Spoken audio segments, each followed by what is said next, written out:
Welcome to my channel.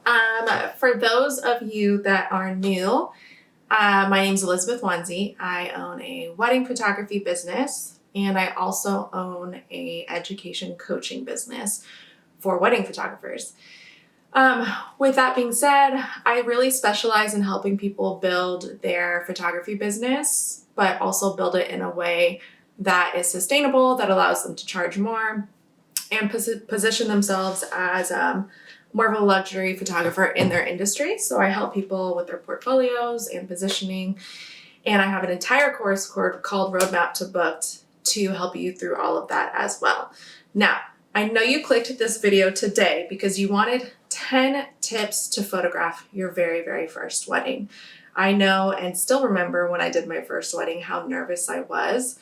And just really appreciated all of the really good free information out there to help me through that. So before we get started, go ahead and hit that like button below to show some support. Feel free to give me a follow. I'm going to be uploading tons of wedding photography tips for your business. And yeah, let's get started. Okay.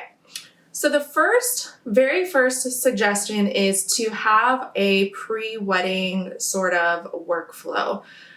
Because a lot of times for wedding photographers who are just getting started, they don't realize that once you get that booking, it's not just you show up for that day, right? So there is something in between that you should be doing to add to that customer experience. Why do we want to add to that customer experience? And it's mainly because we want to always walk away with the happiest clients that we could possibly ever have, so then they can then refer us to everybody else. Now, you're going to do that through sending them questionnaires to get to know them better. You're going to do that by getting on the phone with them and talking to them about their day coming up and things that you can do to make sure that you're getting all of the photographs you need. You're going to do that by sending little text messages just to let them know, hey, thinking of you. If you have any questions along the way, absolutely let me know. I'm happy to help. It's all about that customer experience. But also having a questionnaire set in place is going to make it so that you know exactly what photographs they want, you know exactly how to show up on the day, and you have all the information you need to really kill it. At the end of this video, I'm going to give you more information about joining us inside Roadmap to Book, because I do give you all of the templates and everything you need so that you don't have to think about all of that stuff yourself or come up with it yourself.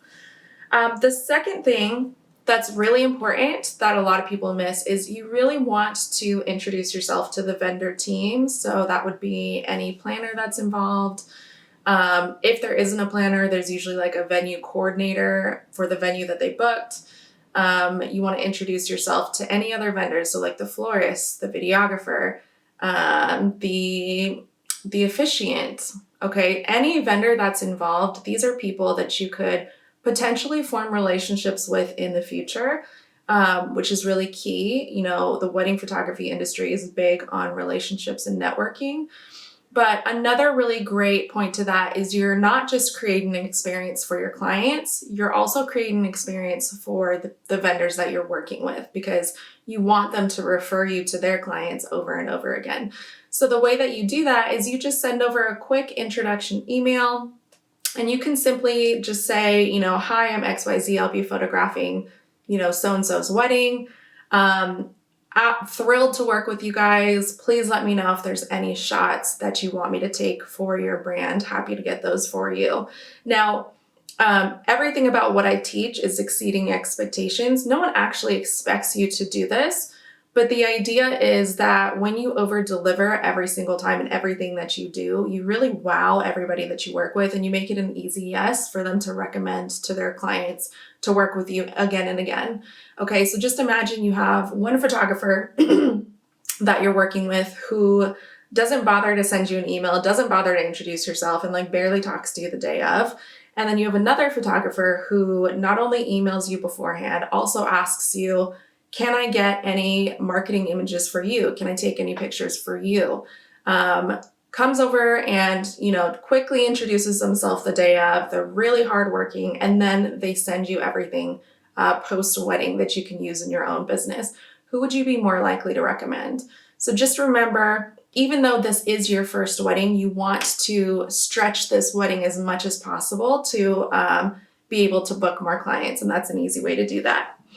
Okay, so the third thing you want to do is you want to make a photography timeline. There's typically there's one main timeline for the day, and that's going to be like the coordinator's timeline, but there's a photography timeline as well, because the coordinator's timeline typically, or the planner's timeline, doesn't typically start until basically right around the ceremony time. So your timeline's more so going to start, so it's a little different. If it's a full planner, they're going to plan out the whole timeline, and then you'll work with them together from the very beginning of the day. So I'm talking like hair and makeup and stuff. And if it's a coordinator, which is most likely what you're going to be working with if it's your first wedding, their timeline isn't typically going to start until around the ceremony. So you're going to want to draft up a timeline for the couple to include when you get there as your photography team. And that's usually going to be around when they're getting ready. And so that timeline is going to include like the getting ready portion. It's going to include any first look if they decide to do a first look. All of the things to make sure that there's a plan and time for these things to happen. You never just want to show up and just like take pictures. That is going to go wrong really quickly. So make sure that you have a timeline set up for photography before the ceremony, and make sure that that timeline matches with the coordinator's timeline as well. So you're going to want to do that conversation with the coordinator and make sure your timelines are matching before the wedding starts. Again, I go way deeper into this. I give templates and everything in my program Roadmap to Booked. I'll go ahead and link that for you below if you feel like you want to join, and you'll get value from that. But just make sure you have that timeline set up and ready. The fourth tip is to make a family portrait list.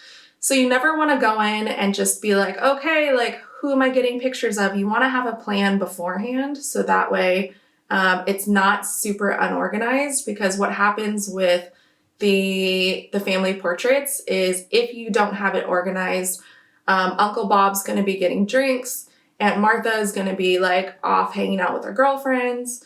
Nobody's going to be where you want them to be, and family portraits, which should only take 15 to 20 minutes max, is going to turn into, close to 45 minutes. And that actually eats into the time where you should be taking pictures of the bride and groom, and that's what they really want as well.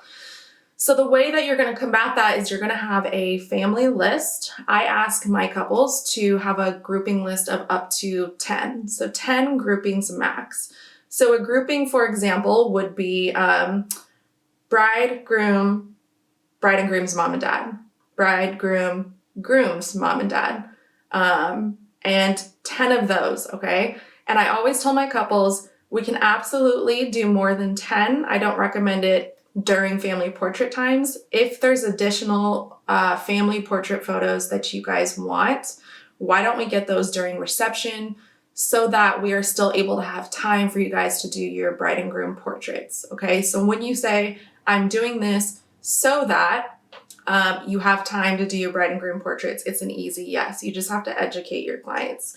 All right, so make sure you have that family grouping list organized. You get the names of the people that they want photographed in their family party, and you make a list of numbers 1 through 10, just like I mentioned before. And then if they want any additional ones, move it on to reception and just make sure you don't miss those. Get those for them during the reception period. Okay, number 5. This was super helpful for me for my first wedding, and it was to put together a Pinterest board of shots that I wanted to be sure to take. When you're going into your first wedding, you're super nervous. You're probably still figuring out your posing. You're not sure about a lot of things. And so preparation is going to be the way that you can go into a wedding and really just be as confident as humanly possible.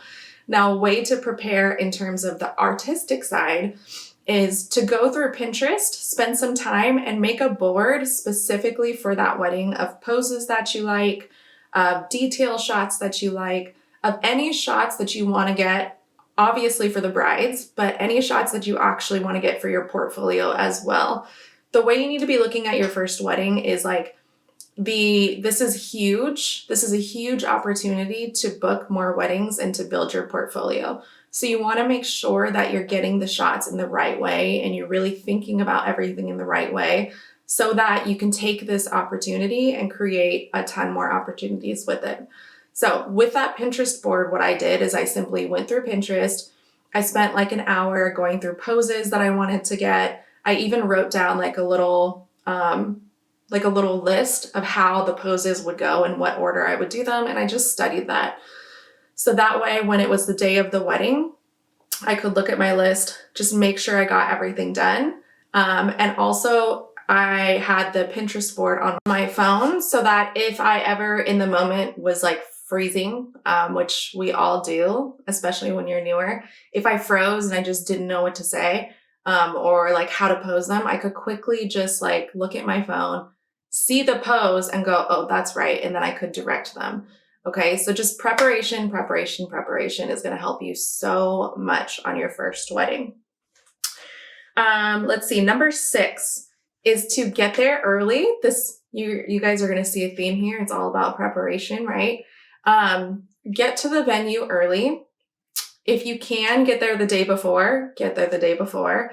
If you can go with the wedding party when they're doing the rehearsals, that's what I did. I asked if I could come to the rehearsal and just kind of see how the ceremony was going to go and just kind of map everything out in my mind. But a big reason of getting there early is you want to get a lay of what the venue looks like, and you want to plan out where you're going to be doing your portrait photos, where there's shade, all of that stuff. You never just want to go into the wedding day, start taking pictures of everything, and then just like figure that out as you go. We definitely don't do that. You know, I book about $7,000 to $9,000 weddings now, and a big part of every single venue, even if I've been there before, is going either the day before or going at least an hour early the day of and preparing the locations and making sure that the sun is where it's supposed to be and making sure that like everything, the conditions and all of that are perfect in terms of the lay of the land. If, for example, there's a location that's like full sun and it's midday and I know it's not going to look the best on my clients, then I'm going to find a different location that has a little bit more shade. So get there early, plan out your locations, and just be really prepared for where you're going to bring them, okay? Because the day of, you just want to make sure that you're in control of everything. Now, with that said, when they're getting there early, this goes to tip number 7. You should start with detail shots. Now, what detail shots are, this is what I tell my couples, is the second I come in, I'm going to grab your wedding dress, I'm going to grab your shoes, I'm going to grab your invitation suite, and I'm going to go and I'm going to style everything so that it can start telling the story of your day. A lot of people call these flat lay shots. I call them detail shots, whatever you want to call them. But this is a great way to start the story of the couple's day. But also, it's a great way for you to start shooting and getting those nerves out and just getting into the zone and the environment that you're in. With this being your first wedding, you most likely are going to have some nerves really going on. And so I really like to have like that warm up period where I can warm up, I can get creative, I can get my juices flowing before I start actually interacting with the bride and taking the getting ready photos. So, when you get there early, make sure that you're doing the lay of the land. And then after that's finished, you want to move straight into detail shots and just like get the shoes, get the gown, get the perfume, she's wearing, get the cufflinks that he has, get the ring shots. All of those things will help you get your creative juices flowing and get the nerves out, which is really going to help you be more confident for the rest of the wedding. Okay. Tip number 8, this is what I teach all of my photography students who have not done a wedding before they signed up for Roadmap to Booked, is, they learn everything in terms of the business side of things and the workflows and the timelines and all of that stuff. And then I say, now go on YouTube and search for wedding photographers who are showing how they do an entire wedding day, because that's just going to give you the piece of knowing how a wedding day typically flows. That doesn't mean that yours is going to go exactly the same, and it probably shouldn't. but it's just going to give you an idea of what to expect because you've never done a wedding before. So when you know what to expect, you're a lot more confident going into the wedding day, and confidence truly is everything. Okay, so once you have all those other things in place, make sure that you're just doing your homework. You're going on YouTube, you're checking out a few videos of how a photographer does their entire wedding day. Let's see, tip number 9. You want to always stay in control of the day. And here's what I mean. I've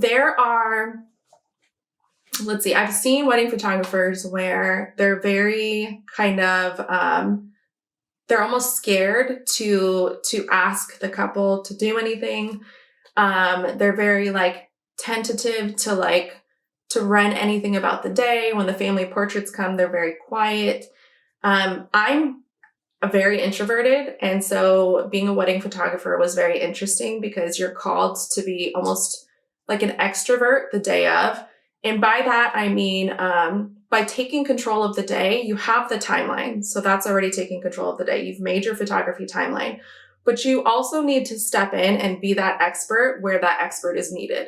So you need to be, if someone is not running on time, you need to tell them, hey, things aren't running on time. I really want to make sure we get great photos and get you married on time. You need to be okay with saying that.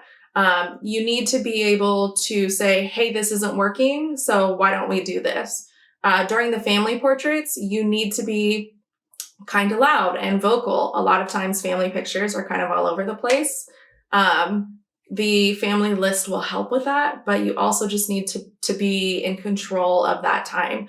I know going into your first wedding, you're feeling like, oh my God, like I'm just learning this, but you don't want to give off that energy on the wedding day. Okay. You want to be in control of everything as much as possible, and preparing and all the tips that I just mentioned to you are going to help you with that so much, and build your confidence so that you just feel natural to go in and control the day, if that makes sense.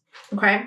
And then the last tip number 10, and this is a huge one, get a second shooter. Okay. So I always teach all of my students, even if this is your first wedding, you're probably not charging that much. I totally get it. When I did my first wedding, it was like $500. I lost money because of how much money I spent on education and lenses, and I paid for a really good second shooter. Here's why. You're likely going into your first wedding thinking, oh my God, I don't want to mess this up. I'm so nervous. What if I miss something? All of the things. So when you hire yourself a second shooter, and get one that's good, don't get one who's just started like you. Get one who's been doing it for at least a couple years and who really knows what they're doing, because this does a few things. It gives you more confidence because you know you're not going to miss any of the photos. You're not going to miss any of the photos. So your couple is going to be ecstatic and super happy. And it's just that extra layer of comfort of knowing, okay, like I can be off photographing the bride, and this person can be off photographing the groomsmen. Okay. And I can feel comfortable knowing that they know what they're doing, and I don't have to be in 20 places at once, and they're going to get the shot for me. Okay. So make sure that you just hire yourself an amazing second shooter. I will upload videos showing you how to find a really great second shooter and how much to pay them and all of that stuff soon. But this video is running on long and I don't want to do that here. So yes, those are my 10 tips for photographing your first wedding. They were certainly super helpful for me. I know that they're going to be super helpful for you. If you want coaching while you're doing all of that, if you want to learn how to continue to build your wedding photography business, I'm going to have the link below to sign up for my program, Roadmap to Booked. Now, this program is amazing because it is a self-paced curriculum, but it also includes monthly live mentoring with me, where we're all on a Zoom call together and I kind of just talk you through any questions you have as you're building your business. So yeah, I hope you guys enjoyed this. Leave a comment below with what was the most helpful tip for you. I'm so curious. And also just let me know, how did your first wedding go? All right, bye guys.